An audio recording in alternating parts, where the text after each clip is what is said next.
Hi everyone, thank you very much. I'm Orlando Ruiz Jr. Welcome to another classic movie review. This is my review of a black and white classic from the 50s that came out in 1953, based on the book written by James Jones that came out in 1951 of the same name, From Here to Eternity. This was directed by Fred Zinnemann, who just a year prior to this directed one of my all-time favorite westerns, High Noon. I do have a review of that movie on my channel if you want to check that out. That is a great film. From Here to Eternity is the story of a couple of different soldiers.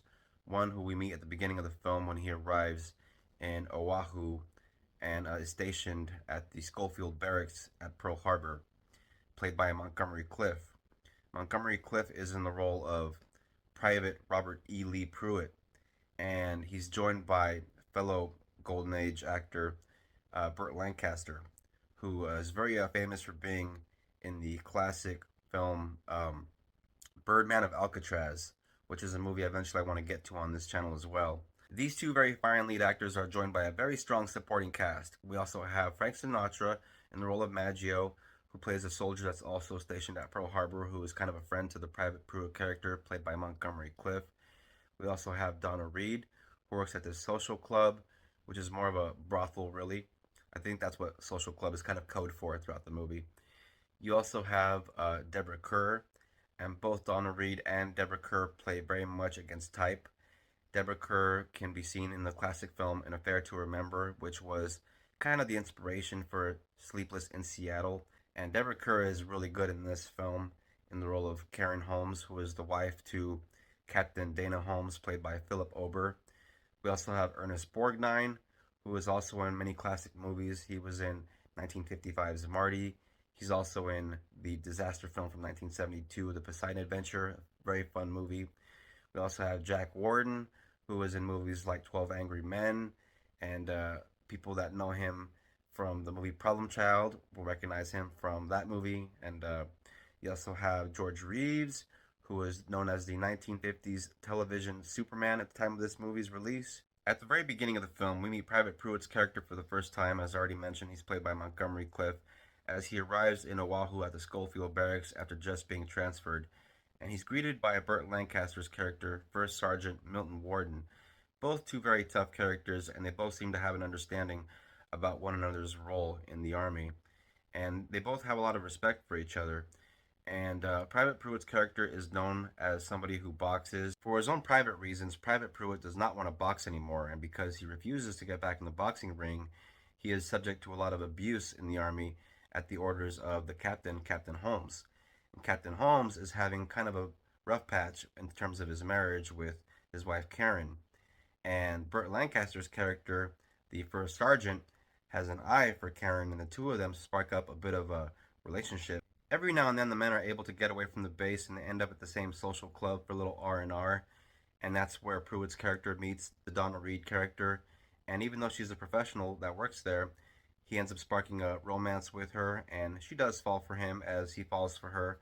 But things get very complicated between the two of them. Things also get a bit complicated and scandalous between the first sergeant and the captain's wife, who have to sneak around behind the captain's back throughout the movie. And you also have this conflict between the Frank Sinatra character and the Ernest Borgnine character. There's a couple of brawls in the film. There's also a knife fight. When you get to the end of the film and we see the Japanese show up and they start to bomb Pearl Harbor, the men have to fight back, and it gets very messy. We see some archival footage, some actual footage of what really happened there.